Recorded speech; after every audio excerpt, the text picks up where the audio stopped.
سارے سائنسدان کہتے ہیں زمین گھومتی ہے۔ اعلیٰ حضرت نے اتنی موٹی کتاب لکھی ہے زمین ساکن ہے۔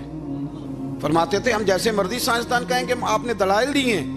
آپ فرماتے ہیں جب نبی کریم علیہ السلام کی حدیث مسلم شریف میں موجود ہے کہ جب اللہ نے زمین کو پیدا کیا زمین کانپنے لگی تو اللہ نے پہاڑوں کو میخیں بنا کے قلعے بنا کے اندر لگا دیا تو زمین ٹھہر گئی۔ فرمانے لگے جب مصطفیٰ کریم نے کہہ دیا ٹھہر گئی ہے تو سارے سائنسدان بھی کہیں تو ہم ماننے کو تیار نہیں کہ گھومتی ہے۔ انہوں نے دلائل دیے۔ وہ ہمیں نہ روز کہہ دیتا ہے ڈاکٹر آپ کی طبیعت خراب ہے، کھانسی ہے، گھر میں کسی اور کو تو نہیں؟ ہاں جی ہے جی۔ وہ کہتا اسی کی وجہ سے ہو گئی ہے۔ او خدا کے بندے، نبی کریم علیہ السلام نے فرمایا بیماری متعدی نہیں ہوتی، ایک سے دوسرے کو نہیں لگتی۔ اور بڑے سادے انداز میں مسلم کی حدیث ہے، ایک صحابی نے کہا یا رسول اللہ میرے اونٹ کو اس اونٹ سے خارش پڑ گئی ہے، تو اللہ کے رسول فرمانے لگے تیرے اونٹ کو تو اس سے پڑی ہے تو اس کو کہاں سے پڑی تھی؟ کہنے لگا جی وہ تو قدرتی معاملہ ہے، تو حضور فرمانے لگے یہ بھی قدرتی معاملہ ہے۔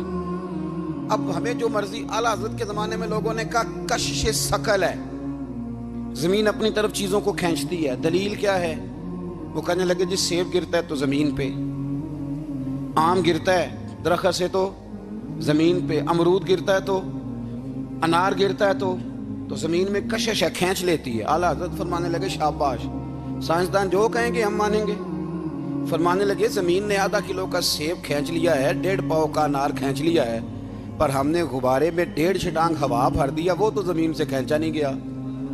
یہ کس قسم کی کشش ثقل ہے؟ یہ ابھی 2 سال پہلے ڈاکٹر عبدالقدیر خان کا مضمون چھپا تھا روزنامہ جنگ میں۔ وہ کہتا ہے مجھے وہ مولوی چاہیے تھا جس کے پاس قرآن حدیث بھی ہو اور سائنس کے علوم بھی ہوں۔ کہتا میں نے زمانے کے دروازے کھٹکھٹائے، پھر میں پہنچا بریلی کے امام کے پاس، اور کہتا ہے وہاں جا کے نہ میں ٹھہر گیا ہوں، اس لیے کہ مجھے قرآن و سنت کا نور بھی ملا ہے اور مجھے سائنس کے رموز بھی ملے ہیں۔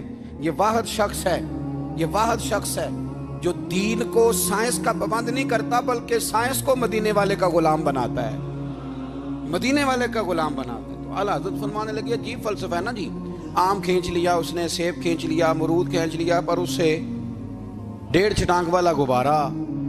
تو لوگوں نے کہا حضور پھر مسئلہ کیا ہے؟ آپ فرمانے لگے مسئلہ یہ ہے کہ ہر چیز اپنی اصل کی طرف لوٹ جاتی ہے، ہر چیز اپنی، سیب امرود انار زمین سے پیدا ہوتے ہیں تو زمین پہ گرتے ہیں، ہوا کی اصل اوپر ہے، اس لیے جب غبارے میں ہوا بھریں گے تو ہوا اس کو اوپر لے جائے گی۔